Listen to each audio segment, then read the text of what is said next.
पुण्यश्लोक अहिल्यादेवी होळकर सोलापूर विद्यापीठामध्ये महात्मा बसवेश्वर अध्यासन केंद्र यांच्या पुढाकाराने महात्मा बसवेश्वर यांच्या जयंतीनिमित्त विशेष व्याख्यान आयोजित करण्यात आले। महात्मा बसवेश्वर यांचे जीवन दर्शन या विषयावर व्याख्याते म्हणून डॉक्टर विरूपाक्ष शिवाचार्य महास्वामीजी हे लाभले। न चेदेवं देवो न खलु कुशलः स्पन्दितुमपि अतस्त्वमाराध्यां हरिहर विरिञ्चादिभिरपि प्रणन्तुं स्तोतुं वा कथमकृत पुण्य प्रभवति। जगदादि जगद्गुरु रेणुकादि पंच आचार्यांची चरणी वंदन करून जगज्योती महात्मा बसवेश्वरादी समस्त संतांना व संत परंपरेचे संत शिरोमणी मनमथ माऊलींच्या संजीवनी समाधी स्त्रीकाल वंदन करून महामहिम वैरागी चक्रवर्ती सिद्ध सद्गुरु दमया स्वामी व आराध्य गुरु पंचाक्षरी शिवाचार्यांच्या पवित्र चरणी नतमस्तक होऊन पुण्यश्लोक अहिल्यादेवी होळकर या सोलापूर विद्यापीठामध्ये आज युगपुरुष महात्मा बसवेश्वरांच्या अध्यसन केंद्राच्या माध्यमातून संपन्न होत असलेल्या या बसवेश्वर जयंती निमित्ताने या व्याख्यान मालामध्ये उपस्थित असून आपल्या पुढे आपले मनोगत व्यक्त करण्याची जी कृपा ग्रामदैवत सिद्धेश्वरांची आणि तपोरत्न योगी राजेंद्र शिवाचार्यांची मिळालेली आहे, त्यांच्या चरणी सुद्धा नतमस्तक होतो। आणि आजच्या या विशेष व्याख्यानमालेमध्ये काही कारणानिमित्ताने कार्यबाहुल्याने उपस्थित राहू शकले नाही, तरी प्रत्यक्षात भेटून अध्यासनाविषयी काही चर्चा केलेले माननीय प्राध्यापक प्रकाश महानवार कुलगुरू पुण्यश्लोक अहिल्यादेवी होळकर सोलापूर विद्यापीठाचे आणि विशेष करून प्रमुख उपस्थिती ज्यांचे आज इथे आहे प्राध्यापक डॉक्टर लक्ष्मीकांत दामासर प्र कुलगुरू पुण्य श्लोक अहिल्याबाई होळकर सोलापूर विद्यापीठ, अटलजी सारखं किंवा आणखी जे मोठे नेते बीएचयू मध्ये शिकून गेलेत ते पण बनू शकतात, संत बनायचं संतही बनू शकतात। तसं सोलापूर देखील इथं आम्ही सोलापूर मध्ये काय बनण्याचा उद्देश घेऊन येतो तो सिद्धेश्वर नक्कीच करून घेतो असं मला विश्वास आहे। आणि त्यातले तुम्ही बसलेले सगळे नक्कीच महात्मा बसवेश्वरांचा ह्या व्याख्यान ऐकल्यानंतर नक्कीच एक दृढ संकल्प आपल्याला करणं आहे। कोळेकर सर दोनदा बोलत होते की तुम्ही सगळे एवढं बहुसंख्येने आले, आम्हाला फार चांगलं वाटलं, तुम्ही सगळे व्याख्यान ऐकायला बहुसंख्येने आले, आम्हाला फार चांगलं वाटलं। तुम्ही ऐकायला आले ह्याचा आनंद आहे का?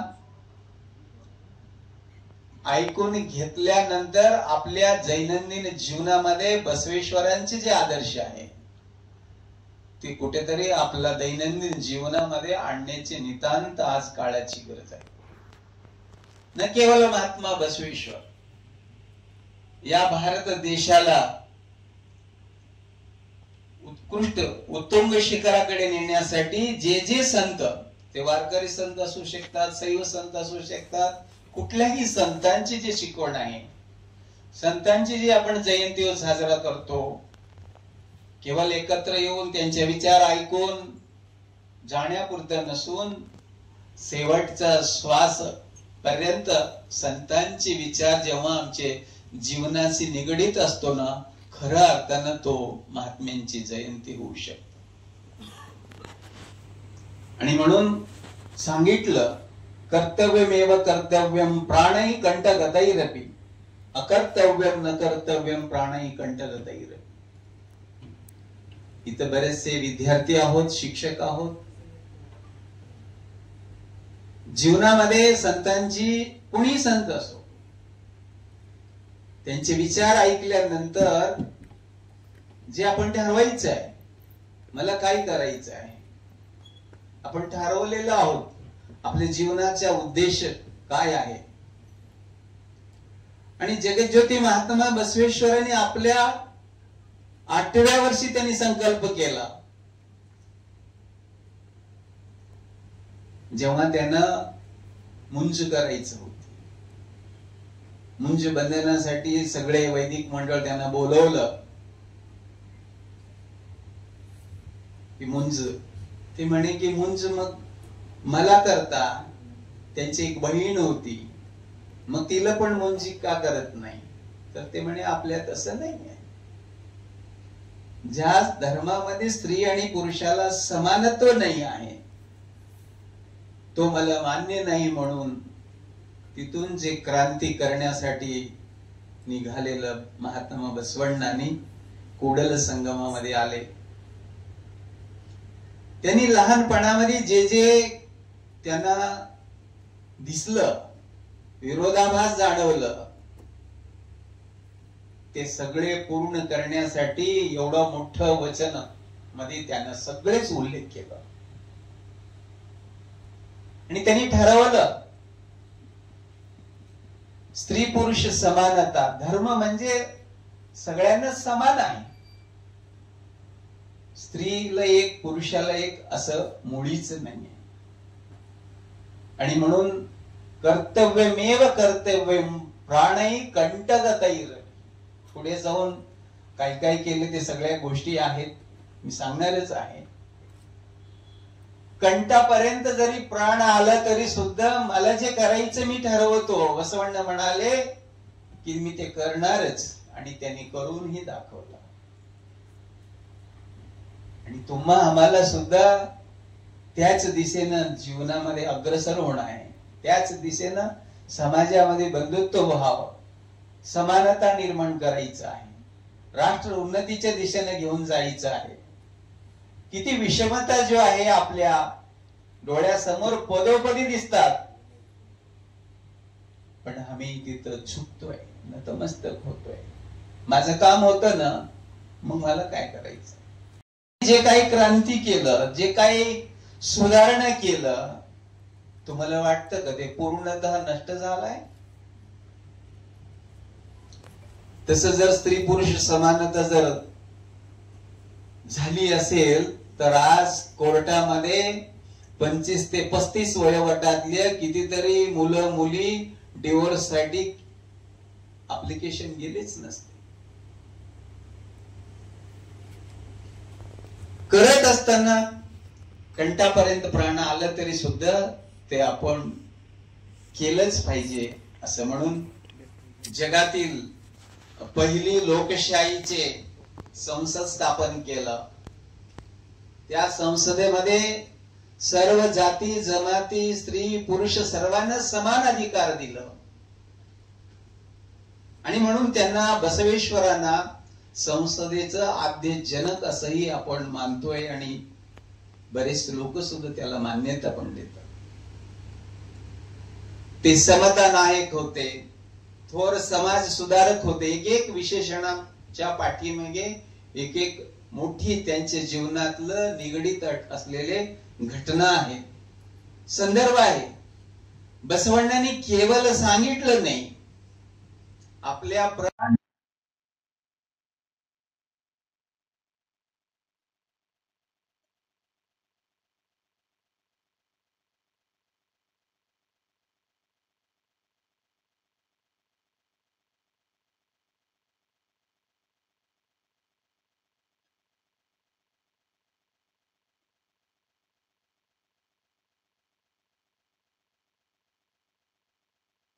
आहेत. सर्वसामान्य सहज समजेल असे ते एक प्रशासक असून सुद्धा एक संत होते. एवढंच नाही, ते एक अत्यंत कन्नड भाषातील एक उत्कृष्ट कवी देखील होते. सर्वसामान्यांना समजेल असे साधा सोप्या भाषेत मांडणारे त्यांचे वचने आहेत. आणि कर्नाटकातील बिजापूर जिल्हा भागेवाडी तहसील मध्ये इंगळेश्वर या गावामध्ये मादरस आणि मादलांबिकांच्या उदरी त्यांची जन्म झाला 30 एप्रिल 1934 या साली. असे थोर संत महात्मा बसवेश्वर आपले वचनाच्या माध्यमातून विश्वशांती, विश्वबंधुत्वाची भावना, आत्मोद्धाराची, मानवतावादी महान कार्य केले. महात्मा बसवेश्वर यांचे वचन आधुनिक काळातील मानव मात्रांच्या जीवनातील आदर्श मूल्य शिकवणारे आणि व्यक्तित्व विकासाचे ते वचन म्हणजे त्यांचे मूल मंत्र आहेत. तत्कालीन समाज व्यवस्थेत परिवर्तन घडवून आणण्यासाठी मोठे योगदान देणारे असे अनेक वचने आजही काळाची गरज आहे. बालविवाहाला कडाडून विरोध करून विधवा विवाहाला सुद्धा मान्यता देण्याची सुद्धा त्यांचा अथक परिश्रम होता. आचार विचार नीतीचा सदुपयोग केला. ते म्हणतात, मंदिराचा कळस बनवून कावळ्याच्या विष्ठेनं अपवित्र होण्यापेक्षा, मंदिराचा कळस बनवून कावळ्याच्या विष्ठेनं अपवित्र होण्यापेक्षा शरणांच्या पायातील पादुका कर मज कुडल संगम देव असं म्हणतात. दुसरं त्यांचं अभंगामध्ये म्हणतात, यनगिंत गिरियरिल्ला, जगामध्ये लहान जर कोणी असेल तर तो एकमेव तो मीच सगळ्यात लहान आहे. जर श्रेष्ठ कोणी असेल तर शिवभक्त निगिंत गिरियरिल्ला, शिवभक्तापेक्षाही श्रेष्ठ या विश्वामध्ये कोणी नाहीये आणि माझ्यापेक्षा लहान कोणी नाहीये. हे जे मूलमंत्र आहे, आज राजकीय क्षेत्रात असो, शैक्षणिक क्षेत्रात असो, कौटुंबिक क्षेत्रात असो, आर्थिक क्षेत्रात मध्ये असो, कुठल्याही क्षेत्रामध्ये स्वतःला लहानपणा घेण्याची शिकवण जर कोणी दिलं असेल तर तो महात्मा बसवण्णांनी दिलं. केवळ मंत्र दिलं नाही, स्वतःला त्यांच्या दैनंदिन जीवनामध्ये सुद्धा त्यांनी तसं वागलं आहे. आणि सर्वांमध्ये समान भावनेनं त्यांनी बघितलं. इव नारव इव नारव इव नारव ಎಂದೆನಿ ಸದಿರಯ್ಯ. हा कोण हा कोण हा कोण असं म्हणून नको मला. हा माझा तोही माझा, सगळे माझा असं. मग एवढं भावना आपल्याविषयी जागवायचं असेल तर आपल्यामध्ये तेवढं नम्रता. आज कौटुंबिक जीवनामध्ये सुद्धा मी नेहमी म्हणत असतो की हे जे जगामध्ये आम्ही खूप पैसा कमवलो, खूप श्रीमंत आहोत, मला असं थोडक्यात सांगायचं आहे की आजची जे नात किंवा नातू आहे ना, तो एका तासात जेवढं संपत्ती संग्रह करतो तेवढं आजोबाने संपूर्ण आयुष्यभर सुद्धा करू शकलं नाही. तरी देखील तो आजोबा अजूनही दीर्घायू आहे, निरोगी आहे. आम्ही दिवस रात्र पार्लर करून सुद्धा जे तेज आमच्या चेहऱ्यावर नाही, तो आजोबांच्या चेहऱ्यावर तो तेज आहे. कुठून आला? हे कुठून आला? लहानपणापासून जे आपल्यावर जे संस्कार व्हायला पाहिजे ते संस्कारांचे अभाव होत चाललेला आहे. आणि विशेष करून विभक्त कुटुंबांची संख्या दिवसेंदिवस आपल्यामध्ये वाढत गेल्याने आपल्यामध्ये त्या संस्कारांचा अभावापायी ह्या सगळे समस्या दिवसेंदिवस वाढत चाललेला आहे. आणि म्हणून महात्मा बसवण्णांनी विश्वबंधुत्वाची भावनेने हे आपल्यातलं जे कल्मश विचार आहेत हे नाहीसं करण्यासाठी शिखरप्राय एक वचन जगप्रसिद्ध आहे त्यांचं. ते म्हणतात, कळवेड कोलवेड हे सगळे वचन सांगतात. ಹುಸಿಯ ನುಡಿಯಲು ಬೇಡ ಮುನಿಯ ಬೇಡ ಅನ್ಯರಿಗೆ ಅಸಹ್ಯ ಪಡಬೇಡ ತನ್ನ ಬಣ್ಣಿಸು ಬೇಡ ಇದಿರು ಹಳಿಯಲು ಬೇಡ ಇದೇ ಅಂತರಂಗ ಸುದ್ದಿ ಇದೇ ಬಹಿರಂಗ ಸುದ್ದಿ ಇದೇ ನಮ್ಮ ಕೂಡಲ संगम देवन ध्वनिಸುವ पर्यस म्हणतात. तो संगमनाथ कुठेतरी मंदिरात नाहीये. आणि म्हणून मग ते संगमनाथांच्या अनुभूती, ते संगमनाथांचे अनुभव आपल्याला येण्यासाठी, त्या शुद्धीकरणासाठी ते सांगतात करू नये चोरी. कळ बेटा, डू नॉट स्टील. करू नये हत्या, बोलू नये मिथ्या, करू नये तिरस्कार, करू नये निंदा, करू नये आत्मस्तुती. हीच अंतरंग शुद्धी, हीच बहिरंग शुद्धी, हीच कूडल संगम देवाला वश करण्याची रीत म्हणून कन्नड भाषामध्ये सहजच सर्वांना समजेल असं ते सांगितलेलं हा वचन आहे. Your mind, it is not a dustbin box. आज त्या आजोबाचं जे उदाहरण मी सांगत होतो,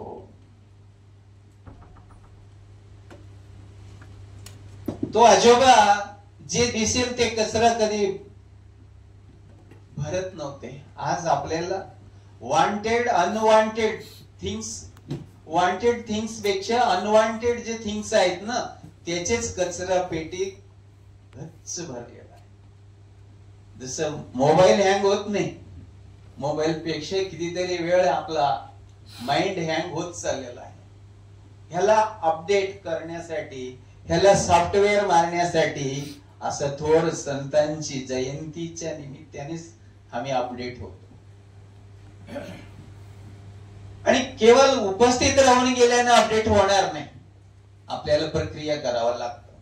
प्रक्रिया का, हे एक क्षणाचा एका तासाचं नाहीये, आयुष्यभर शेवटचा श्वास निघेपर्यंत तो प्रक्रिया निरंतर चालू ठेवावं लागतं. आणि म्हणून भारतीय संस्कृतीमध्ये आम्ही कोण्या एका दोन संतांची नाही, सर्व जातीमध्ये, सर्व समाजामध्ये, सर्व संप्रदायामधलं सर्व संतांना आम्ही तेवढंच आदराने, आनंदाने, उत्साहाने आपण त्यांची जयंती साजरा करतो. त्याचा उद्देशच तो आहे की त्या संतांची शिकवणीमधून आपण जो आहे आपला भविष्य जो आहे आपल्याला घडवायचं आहे. आणि म्हणून मी आता जास्त वेळ पण नाही घेणार, थोडकच एक उदाहरण द्यावं वाटतं. महात्मा बसवण्णांनी एकदा असंच महामार्गावरून नीलांबिका सोबत ते दोघे चालत असताना करू नको चोरी म्हणले ना, तसं त्यांना एक भद्र नावाचा एक चोर दिसला.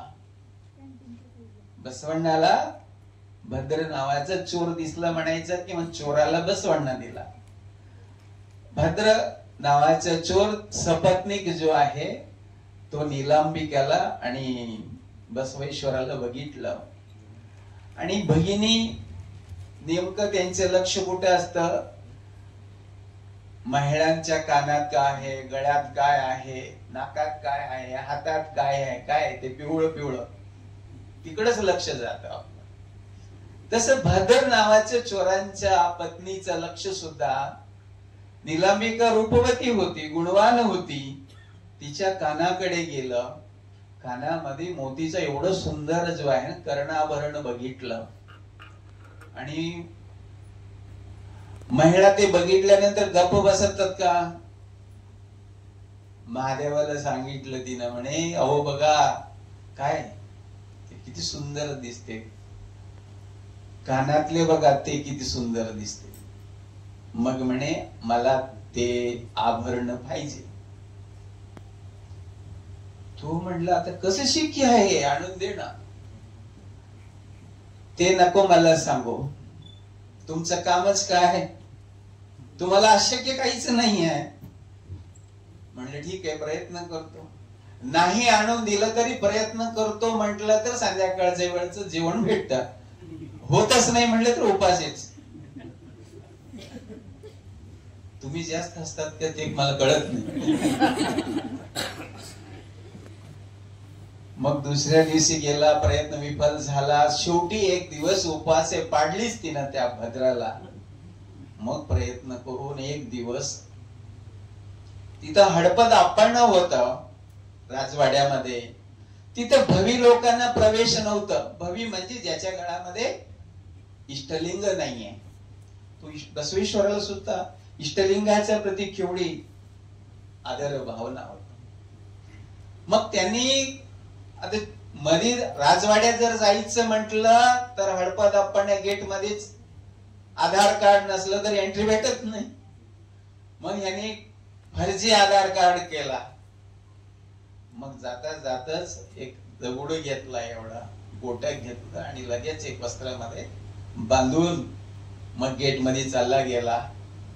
आणि एकदम जसं सगळ्यांनी गळ्यात देव बांधतात तसंच दिसलं आणि हडपद आपण जो आहे ना एंट्री देऊन दिलं. गेलं आणि राजवाड्यामध्ये रात्रीच दडून बसला. कोणालाही माहित न होईल असं. मग नंतर त्याने धीरे धीरे धीरे करून जिथं निलांबिका शयन कक्षाकडे गेलं आणि बघितल्या बरोबर हळू जाऊन आभरण काढून ठेवलं असेल तिथं बाजूला. शयनाच्या वेळी कोणी काढून ठेवतात तसं मग सावकाश घेतलं. आता चोर म्हणले की लोभ असतोच ना. मग ते गळ्यातला हार पण त्याला चांगला वाटू लागला. घरी गेल्यावर शब्बासकी भेटेल म्हणून कळलं. मग त्याने तेही काढून यायचं म्हणून थोडस ते कुठेतरी स्पर्श झाला आणि जागी झाली. जागी झाल्याबरोबर हा भद्र जो चोर घाबरून गेला आणि बाजूलाच बसवेश्वर जाग झाले. ते घाबरली, देत नाही चालू होत. इकडं बसवण्ण म्हणतात त्यांचे ते एक अभंग पण आहे, फार सुंदर अभंग आहे. ते म्हणतात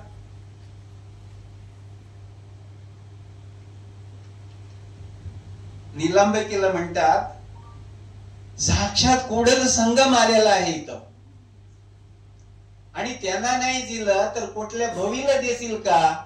बघ त्यांच्या गळ्यात केवढं सुंदर इष्टलिंग आहे, केवढं सुंदर तेज आहे, आनंद मूर्ती झलकू लागलेला आहे. तो घाबरून गेला. एक तर गळ्यातलं कसं बांधून आलो आणि नुसतं तेवढं घेऊन गेला तर पुरवडला असता. आता काय करू मी, हात खरकू लागले. मग म्हणे देऊन टाक. मग तो भद्र म्हणतो, साष्टांग घालतो, मला तुम्ही माफ करा. हे माझ्या गळ्यातलं आहे ना, हे देव नाही आहे, हे दगड आहे, मी चोर आहे, मी कोणाला सांगा मी नाही आहे. बसवेश्वरांचे केवढं दिव्य दृष्टी. मग म्हणे नाही, तू संगमनाथच आहे, देऊन टाक. मग म्हटल्यानंतर जो चोर म्हणतो की नाही मी नाही आहे बघा. म्हणून जेव्हा तो काढून दाखवायला जातो दगड, तर तो दगड नव्हता, तो इष्टलिंग रूप धारण केला.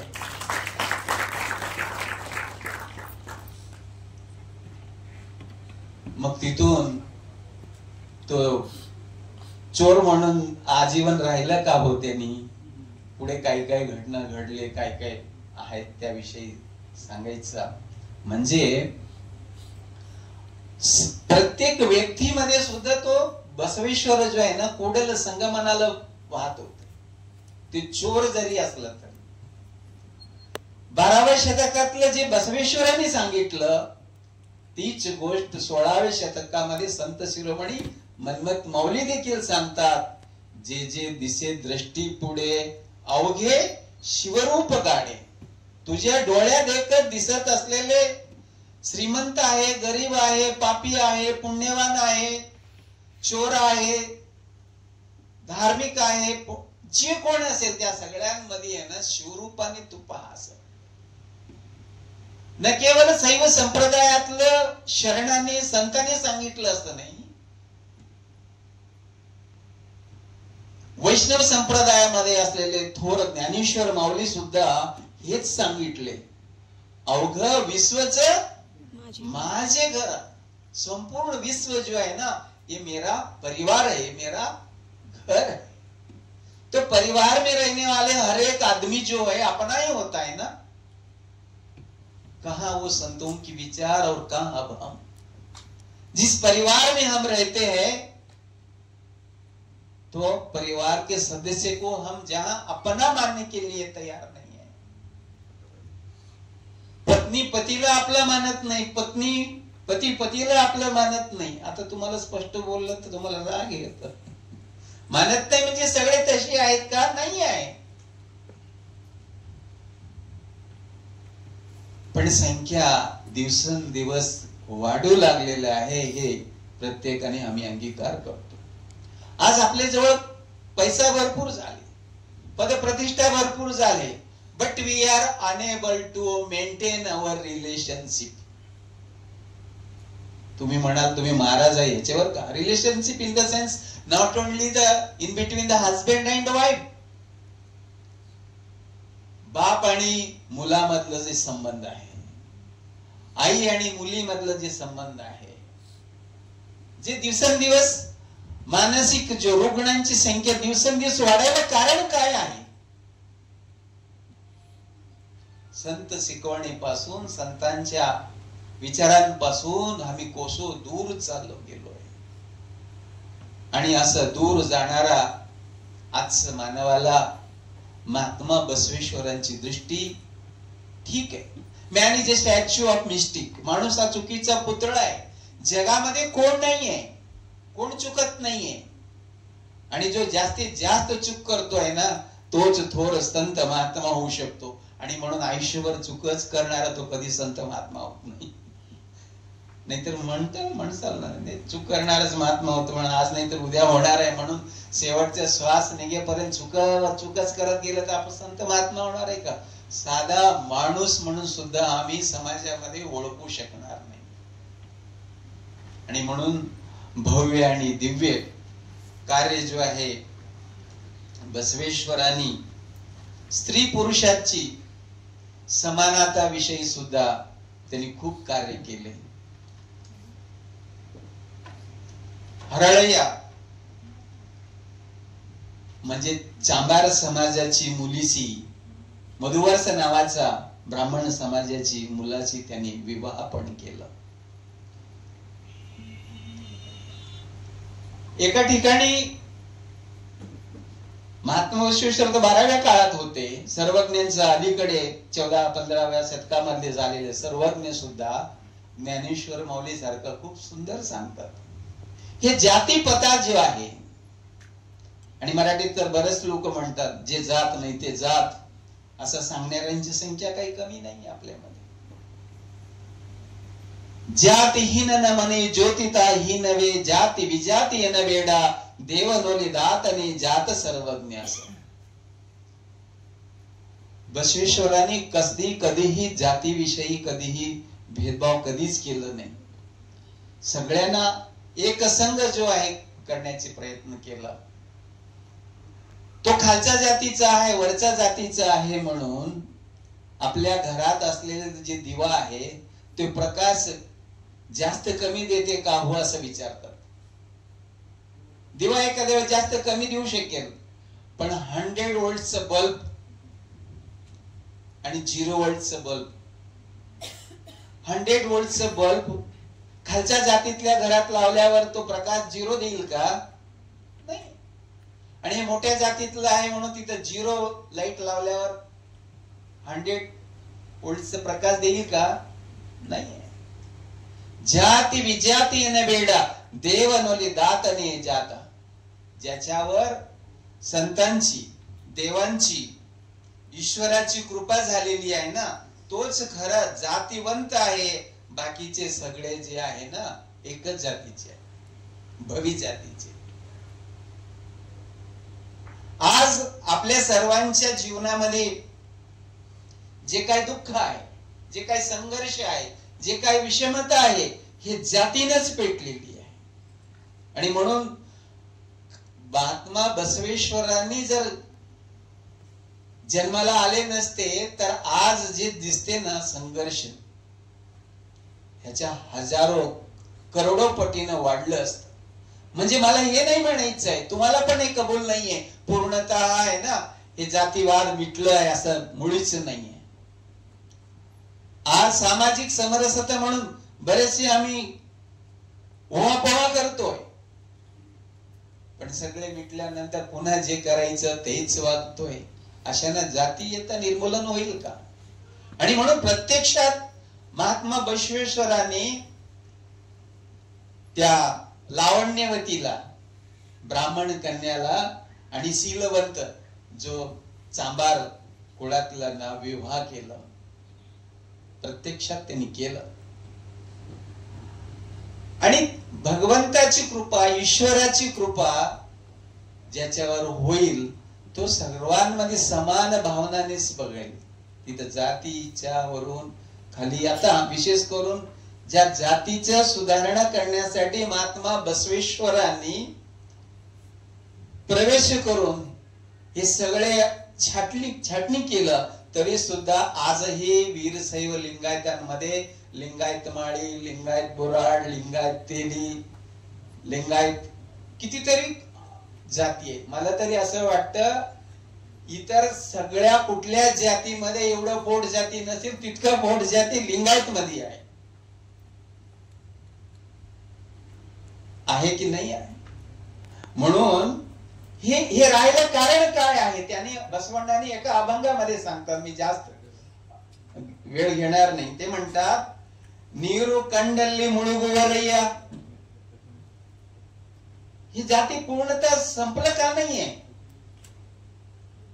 मरव कंडल्ली सुत्तुवरय्या. नीरू कंडल्ली मुळुगुवरय्या म्हणजे जिथं पाणी दिसेल तिथं आंघोळ करायला सुरुवात केली, आंघोळ करून पूजा करायची. आणि जिथं झाड दिसेल तिथं परिक्रमा करण्यामध्येच हे लोक जे आहे ना व्यस्त झालेले आहेत.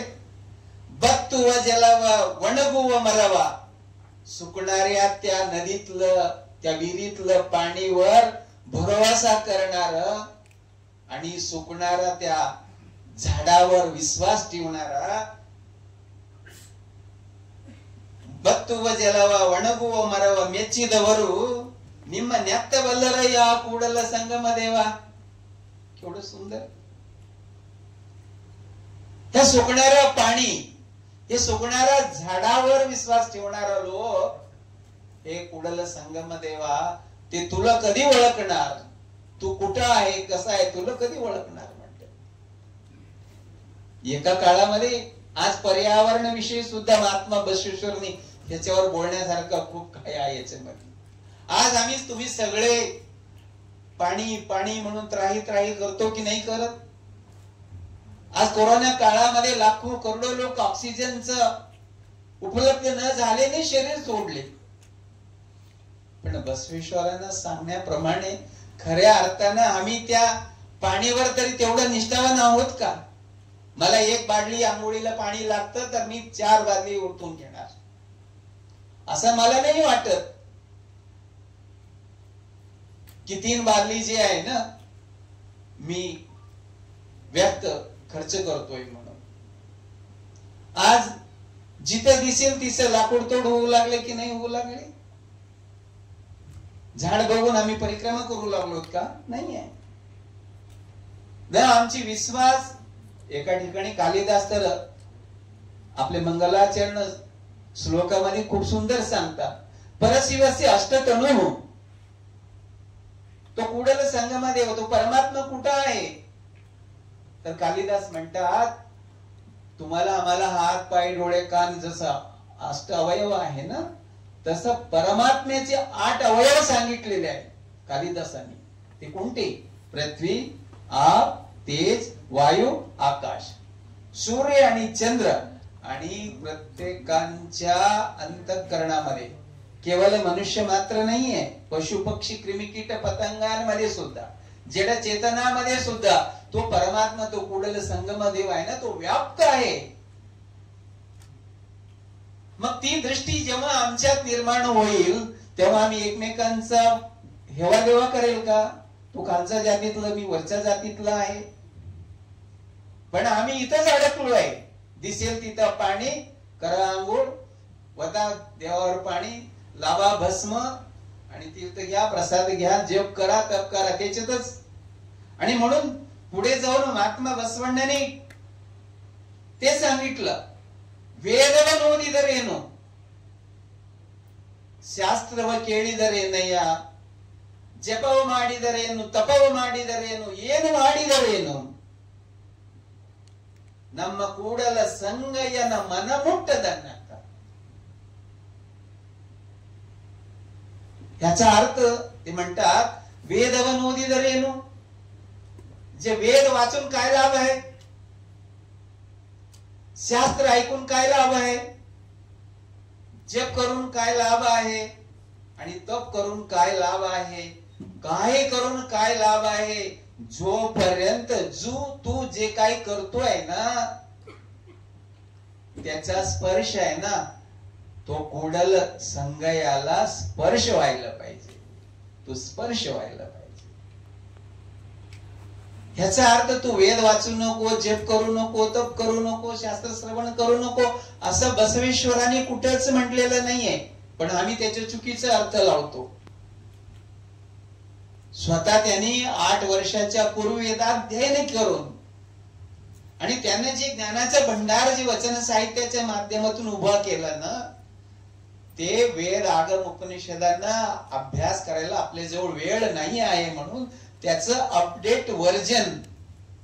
आता बघा, कुठले तरी मोबाईल असतात, आयफोन असो, कुठलेही असो, आयफोन 14, आयफोन 10 करून देतात, नंतर मग आयफोन 15, आयफोन 16, आयफोन 17 करतात की नाही करत, आणि त्याच्या काहीतरी फॅसिलिटी वाढवतात, जे गरज नाही ते कमी करतात. तसं महात्मा बसवण्णाने सुद्धा वेद आगम उपनिषदाला कुठेच खंडन केलं नाही.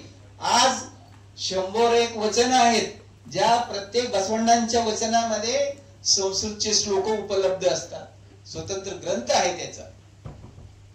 आणि म्हणून तुम्ही काही पण करा, तुम्ही केलेलं कर्म जो आहे ना, त्या परशिवाला स्पर्श व्हायला पाहिजे, परशिवाला अर्पित व्हायला पाहिजे, असं कर्म आपण केलं पाहिजे, असं वागणं आपण वागलं पाहिजे, असं सांगत सांगत. म्हणून कायकवे कैलास जे मंत्र दिलं त्यांनी, असं काहीतरी कर्म करा, जेणेकरून तुम्ही केलेलं कर्म जो आहे ना, तुम्हाला कैलासापर्यंत घेऊन जाण्यासाठी तो कर्म सहाय्यक व्हावा, असं मला मुळीच म्हणायचं नाही. असं काही कर्म करा जेणेमुळे तो कैलास सुद्धा तुमच्या कर्मामध्येच दिसलं पाहिजे. थोडं वेगळं बोलतोय, कळलं की नाही? आणि म्हणून मग ते संगमनाथांच्या अनुभूती, ते संगमनाथांचे अनुभव आपल्याला येण्यासाठी, त्या शुद्धीकरणासाठी ते सांगतात, करू नये चोरी. कळ बेटा, डू नॉट स्टील, करू नये हत्या, बोलू नये मिथ्या, करू नये तिरस्कार, करू नये निंदा, करू नये आत्मस्तुती. हीच अंतरंग शुद्धी, हीच बहिरंग शुद्धी, हीच कुडल संगम देवाला वश करण्याची रीत म्हणून कन्नड भाषामध्ये सहजच सर्वांना समजेल असं ते सांगितलेलं हा वचन आहे. Your mind, it is not a dustbin box. आज त्या आजोबाचं जे उदाहरण मी सांगत होतो,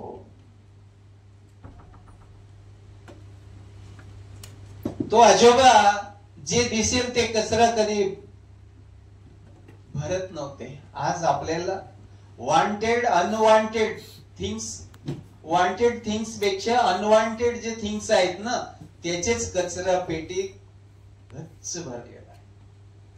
जसं मोबाईल हँग होत नाही, मोबाईल पेक्षा कितीतरी वेळ आपला माइंड हँग होत चाललेला आहे. ह्याला अपडेट करण्यासाठी, ह्याला सॉफ्टवेअर मारण्यासाठी असं थोर संतांची जयंतीच्या निमित्तानेच आम्ही अपडेट होतो. आणि केवळ उपस्थित राहून गेल्याने अपडेट होणार नाही, आपल्याला प्रक्रिया करावं लागतं. प्रक्रिया का?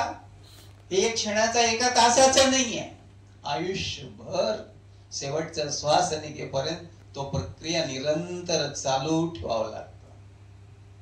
आणि म्हणून भारतीय संस्कृतीमध्ये आम्ही कोणा एका दोन संतांची नाही, सर्व जातीमध्ये, सर्व समाजामध्ये, सर्व संप्रदायामधलं सर्व संतांना आम्ही तेवढंच आदराने, आनंदाने, उत्साहाने आपण त्यांची जयंती साजरा करतो.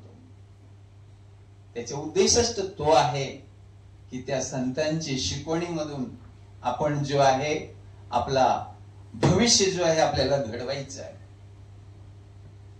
आणि म्हणून मी आता जास्त वेळ पण नाही घेणार, थोडकच एक उदाहरण द्यावं वाटतं. महात्मा बसवण्णांनी एकदा असंच महामार्गावरून नीलांबिका सोबत ते दोघे चालत असताना करू नको चोरी म्हणले ना,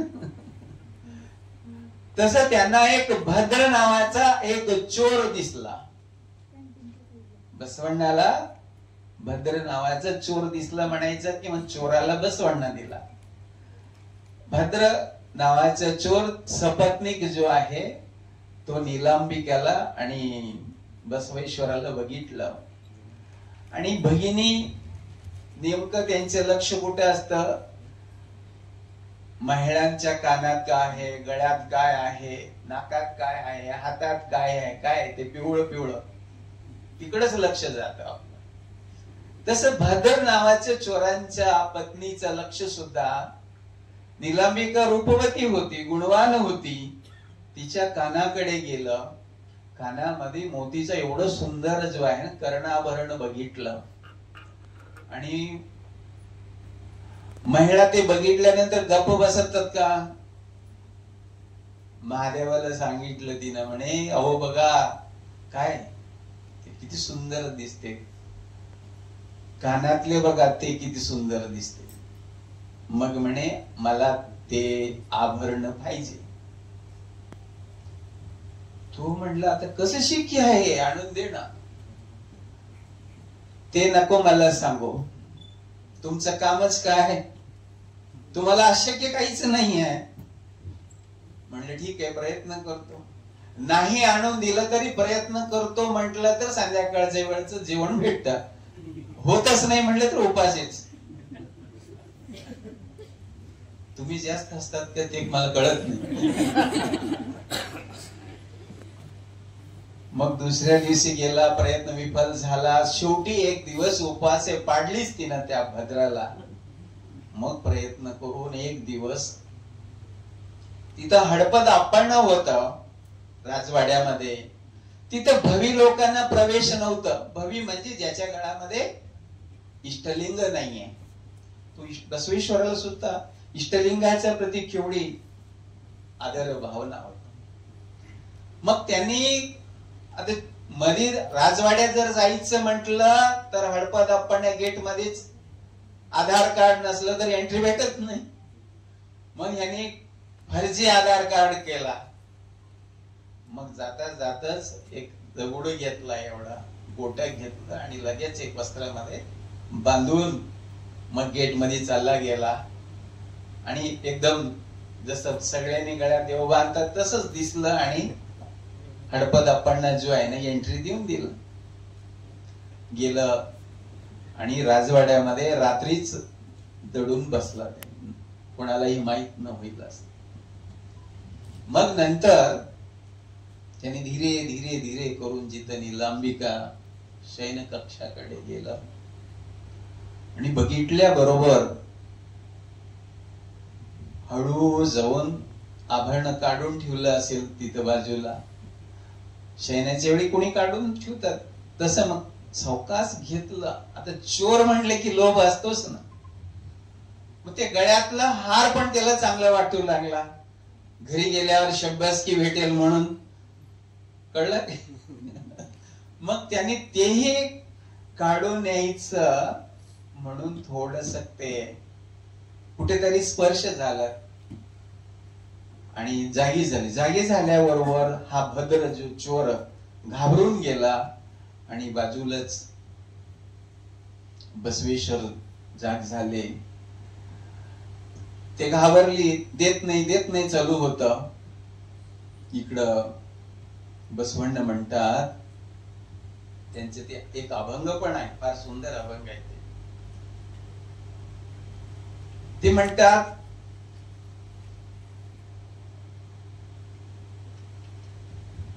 निलांबिकेला म्हणतात, साक्षात कोडल संगम आलेला आहे इथं आणि त्यांना नाही दिलं तर कुठल्या भवीला देशील का? बघ त्यांच्या गळ्यात केवढं सुंदर इष्टलिंग आहे, केवढं सुंदर तेज आहे, आनंद मूर्ती झलकू लागलेला आहे. तो घाबरून गेला. एक तर गळ्यातलं कसं बांधून आलो आणि नुसतं तेवढं घेऊन गेला तर पुरवडला असता. आता काय करू मी? हात खरकू लागले. मग म्हणे देऊन टाक. मग तो भद्र म्हणतो, साष्टांग घालतो, मला तुम्ही माफ करा, हे माझ्या गळ्यातलं आहे ना, हे देव नाही आहे, हे दगड आहे, मी चोर आहे, मी कोणाला सांगा मी नाही आहे. बसवेश्वरांचे केवढं दिव्य दृष्टी. मग म्हणे नाही, तू संगमनाथच आहे, देऊन टाक. मग म्हणल्यानंतर जो चोर म्हणतो की नाही, मी नाही आहे बघा. म्हणून जेव्हा तो काढून दाखवायला जातो दगड, तर तो दगड नव्हता, तो इष्टलिंग रूप धारण केला.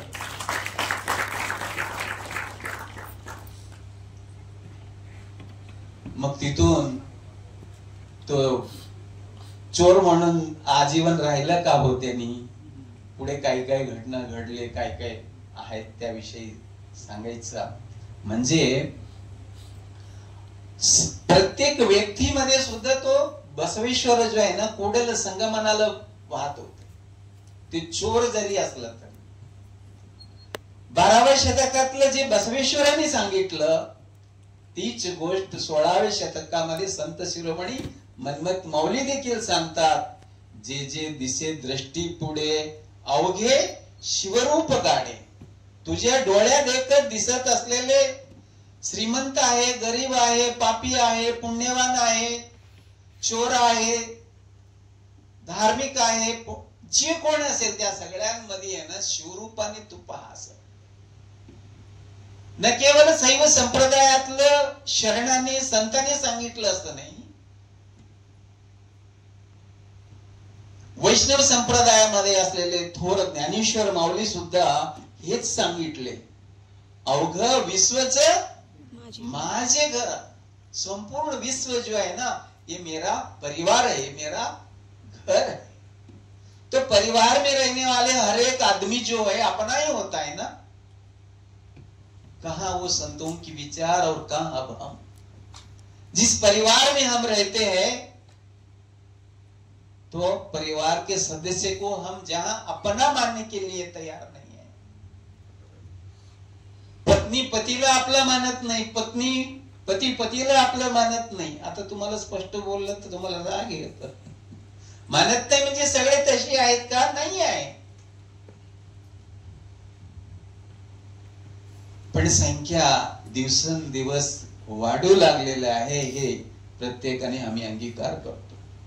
आज आपल्या जवळ पैसा भरपूर झाले, पदप्रतिष्ठा भरपूर झाले, but we are unable to maintain our relationship.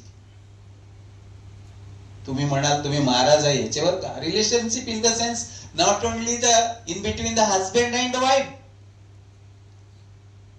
बाप आणि मुलामधलं जे संबंध आहे, आई आणि मुलीमधलं जे संबंध आहे, जे दिवसेंदिवस मानसिक जो रुग्णांची संख्या दिवसेंदिवस वाढायला कारण काय आहे?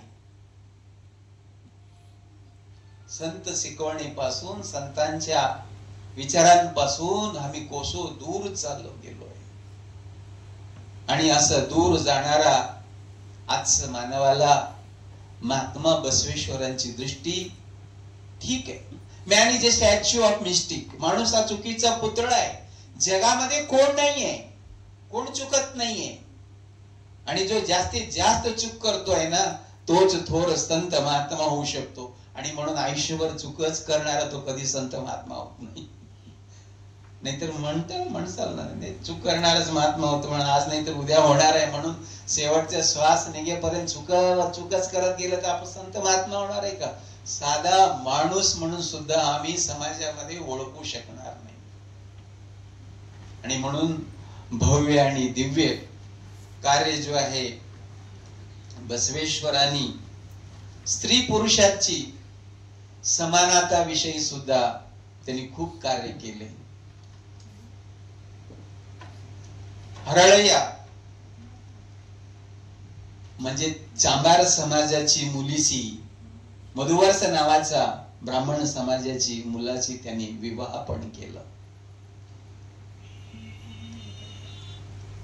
एका ठिकाणी महात्मा बसवेश्वर 12व्या काळात होते. सर्वज्ञांच्या अलीकडे 14-15व्या शतकामध्ये झालेले सर्वज्ञ सुद्धा ज्ञानेश्वर माऊली सारखं खूप सुंदर सांगतात.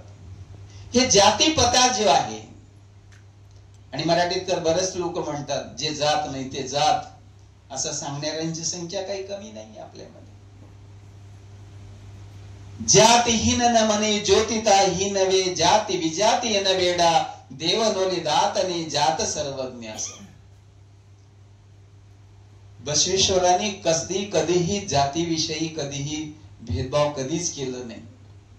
सगळ्यांना एक संघ जो आहे करण्याचे प्रयत्न केला. तो खालच्या जातीचा आहे वरच्या जातीचा आहे म्हणून आपल्या घरात असलेले जे दिवा आहे ते प्रकाश जास्त कमी देते का हो असं विचारतात. दिवा एखाद्या वेळेस जास्त कमी देऊ शकेल पण 100 वोल्टचं बल्ब आणि 0 वोल्टचं बल्ब 100 वोल्टचं बल्ब खालच्या जातीतल्या घरात लावल्यावर तो प्रकाश 0 देईल का? नाही.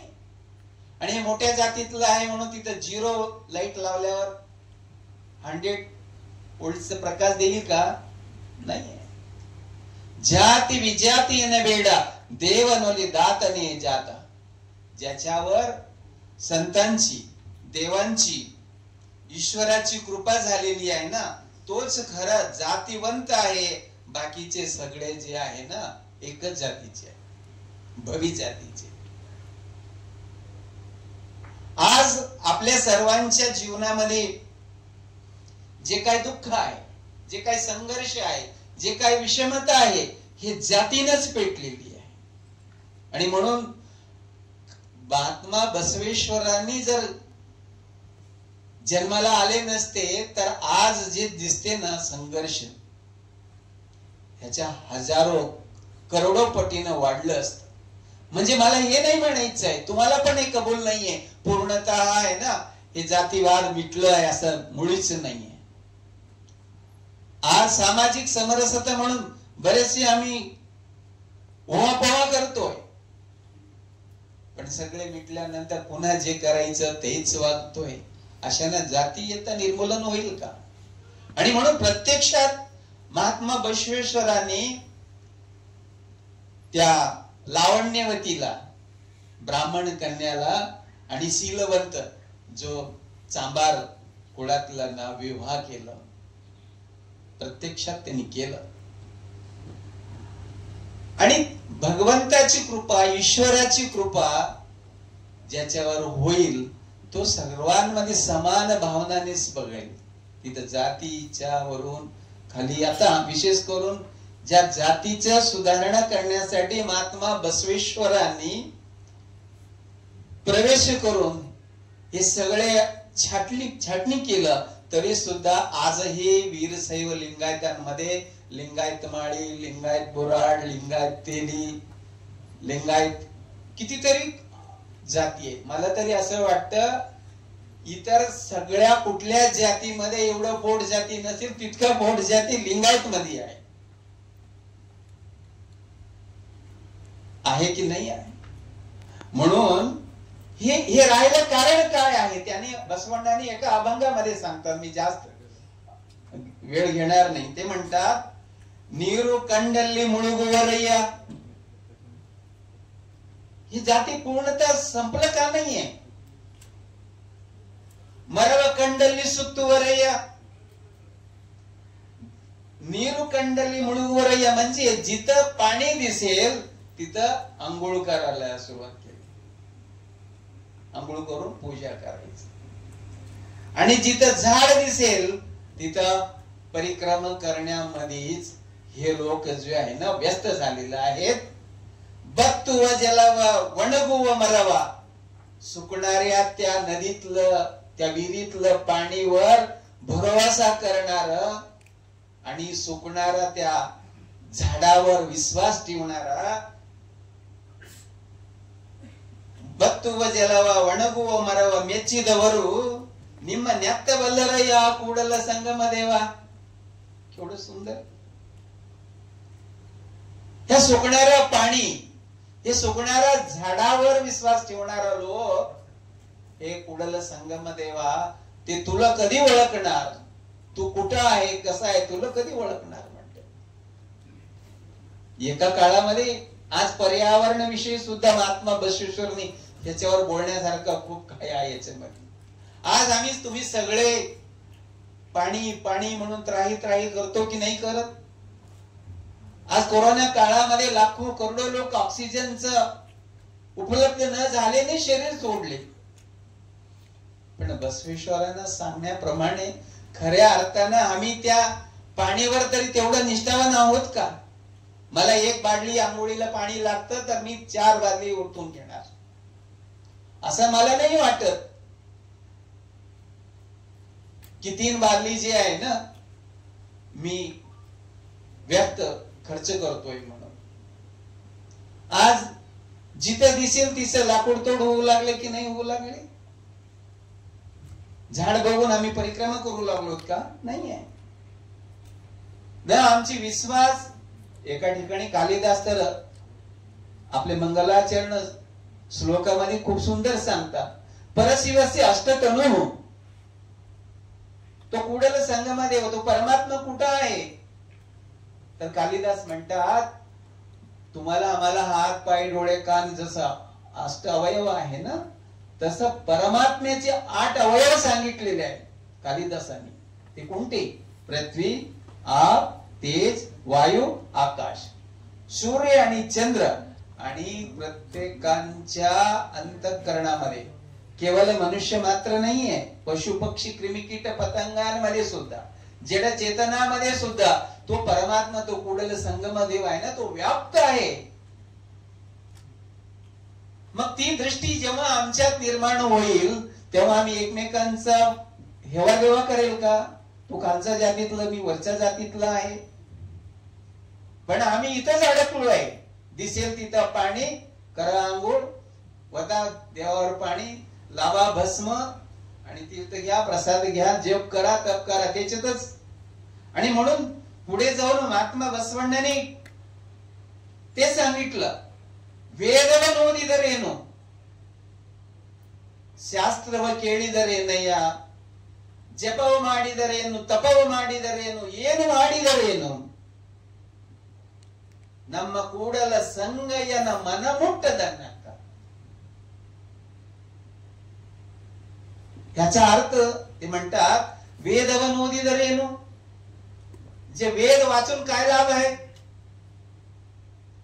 शास्त्र ऐकून काय लाभ आहे, जप करून काय लाभ आहे, आणि तप करून काय लाभ आहे, काय करून काय लाभ आहे. जोपर्यंत तू जे काही करतोय ना त्याचा स्पर्श आहे ना, तो कुडल संगयाला स्पर्श व्हायला पाहिजे, तो स्पर्श व्हायला पाहिजे. ह्याचा अर्थ तू वेद वाचू नको, जप करू नको, तप करू नको, शास्त्र श्रवण करू नको असं बसवेश्वरांनी कुठंच म्हटलेलं नाहीये. पण आम्ही त्याच्या चुकीचा अर्थ लावतो. स्वतः त्यांनी 8 वर्षाच्या पूर्वी वेदाध्ययन करून आणि त्यानं जे ज्ञानाचं भंडार जे वचन साहित्याच्या माध्यमातून उभा केलं ना, ते वेद आगम उपनिषदांना अभ्यास करायला आपल्या जवळ वेळ नाही आहे म्हणून त्याचं अपडेट व्हर्जन. आता बघा, कुठले तरी मोबाईल असतात, आयफोन असो कुठलेही असो, आयफोन 14, आयफोन 10 करून देतात. नंतर मग आयफोन 15, आयफोन 16, आयफोन 17 करतात की नाही करत. आणि त्याच्या काहीतरी फॅसिलिटी वाढवतात, जे गरज नाही ते कमी करतात. तसं महात्मा बसवण्णांनी सुद्धा वेद आगम उपनिषदाला कुठंच खंडन केलं नाही. आज 101 वचन आहेत, ज्या प्रत्येक बसवण्णांच्या वचनामध्ये संस्कृतचे श्लोक उपलब्ध असतात. स्वतंत्र ग्रंथ आहे त्याचा.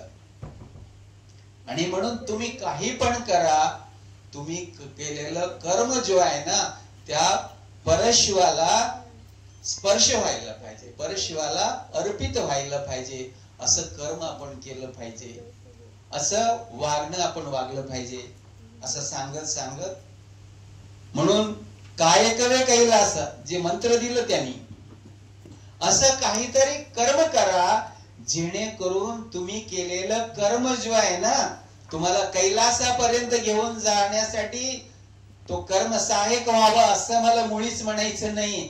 असं काही कर्म करा जेणेमुळे तो कैलास सुद्धा तुमच्या कर्मामध्येच दिसलं पाहिजे. थोडं वेगळं बोलतोय, कळलं की नाही. करू नका असं नाहीये, ते केल्यानंतरही सुद्धा इतरांच्या मनाला असंतोष निर्माण होईल असं वागणं म्हणजेच हे पूजा नाहीये. पूजा म्हणजे इतरांच्या मनाला संतोष निर्माण होईल असं वागणं बोलणं हेच पूजा होऊ शकतं. आणि मी अधिक बोलू लागला तर तुमचे संतोष हिसकून घेतल्यासारखा पण होऊ नये म्हणून मी इथंच थांबतो. झालेला हे चिंतन महात्मा बसवेश्वरांच्या चरणी अर्पण करतो.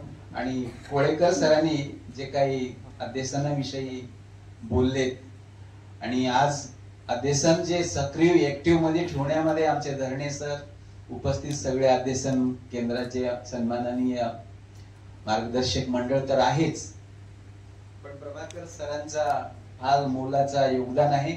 आणि त्यामध्ये विशेष म्हणजे दामा सर आणि आम्ही एकदाच या सोलापूर युनिव्हर्सिटी मध्ये आहोत. आणि मी एचएन मध्ये असताना ते शिकवायला दयानंद कॉलेजला होते. आणि ज्या दिवशी त्यांच्या प्रमोशन होऊन इथं आले होते त्या दिवशी आम्ही इथंच होतो. आज ते कुलगुरू झालेत आणि त्यांचाही मोलाचा योगदान जो आहे ना या अध्यासन केंद्राकडे त्यांचे लक्ष आहे.